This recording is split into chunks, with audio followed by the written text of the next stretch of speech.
আজ তোমাদের সঙ্গে শেয়ার করব এমন একটি হাই প্রোটিন নমকিনের রেসিপি যারা কিনা ওজন কমাতে চাইছো তাদের জন্য একদমই পারফেক্ট হবে।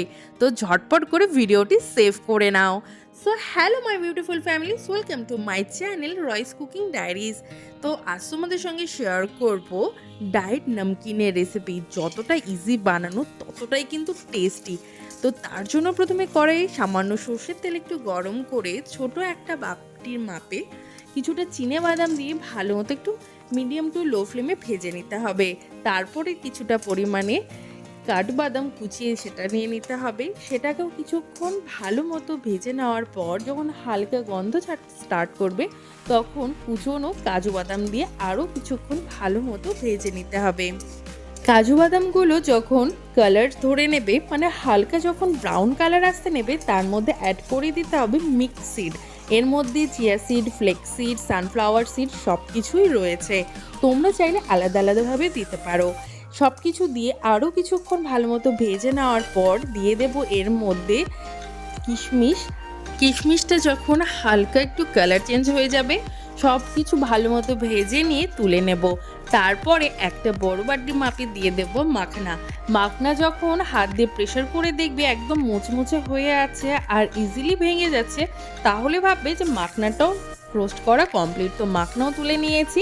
এর মধ্যে সেম বাটিতে এক বাটি নিয়েছি চিড়েও হালকা শুকনো খোলায় ভালো মতো ভেজে নিতে হবে। এই সময় কিন্তু কোনো রকম তেল আমি এখানে অ্যাড করব না। চিড়েও যখন দেখবো যে এরকম হালকা প্রেশারে ভেঙে যাচ্ছে তো বুঝে যাবো যে চিড়েও হয়ে গেছে। চিড়ে তুলে নেওয়ার পর আবারও সেই বাটিতেই 1.5 বাটি নিয়েছি এখানে রোল ওটসটাও লো টু মিডিয়াম ফ্লেমে ভালো মতো ভেজে তুলে নিতে হবে। সব কিছু একসাথে একটা বাটিতে তুলে নিয়েছি। এবার সেই কড়াইয়ে 1.5 চামচের মতো ঘি দিয়েছি। এর মধ্যে এবার দিয়ে দেব কারি পাতা, কাঁচা লঙ্কা আর ধনে পাতা আর কিছুটা পরিমাণে সর্ষে দেব ফোড়নে। তো প্রথমে ঘিটা যখন মেল্ট হয়ে আসবে দিয়ে দেব এর মধ্যে কারি পাতার ধনে পাতা দেওয়ার জন্য কিন্তু ভীষণই সুন্দর একটা স্মেল ছাড়বে। তোমরা চাইলে কিন্তু এখানে পুদিনা পাতাও অ্যাড করতে পারো, তবে আমি এখানে শুধুমাত্র কারি পাতা আর দিয়েছি ধনে পাতা। কারি পাতা থেকে হালকা যখন স্মেল ছাড়বে তখন কাঁচা লঙ্কা, ধনে পাতা, সর্ষে সব কিছু দিয়ে সুন্দর মতো ভেজে নিতে হবে।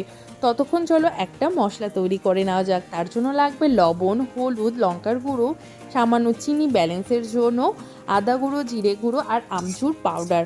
এটাকে একটা সুন্দর পাউডার করে নিতে হবে। ততক্ষণ দেখো এই পাতাগুলো সুন্দর কিন্তু মচমচে হয়ে এসছে। তার মধ্যে সামান্য একটু ঘি দিয়ে এবার দিয়ে দেবো হিং ফোড়ন। তোমরা যদি হিঙের গন্ধ পছন্দ না করো স্কিপ করে যেতে পারো। তো সুন্দর মতো ভেজে তুলে নিয়েছি, ঠান্ডা করতেও রেখে দিয়েছি। আর এই দিকে দেখো মশলাটা একদম সুন্দর পাউডার হয়ে গেছে আর সুন্দর মতো মিক্স হয়ে গেছে। আর দেখো কারি পাতাগুলো কতটা মুচমুচে হয়েছে। এবার সব কিছু একসাথে শুধুমাত্র মিক্স করার পালা। ভীষণই ইজি রেসিপি, একদমই তেল ছাড়া। সামান্য একটু বাদামগুলো ভাজার জন্য যেটুকু তেল লেগেছে, আর সম্পূর্ণ কিন্তু আমি শুকনো কলায় করেছি।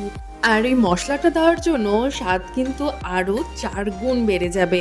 তোমরা এভাবে অবশ্যই একবার বানিয়ে খেয়ে দেখো, আমি গ্যারান্টি দিয়ে বলছি তোমরা বারবার বানিয়ে খাবে। এতটাই টেস্টি আর এতটাই সিম্পল একটা রেসিপি।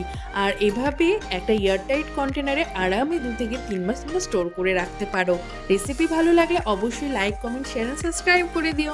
Bye bye.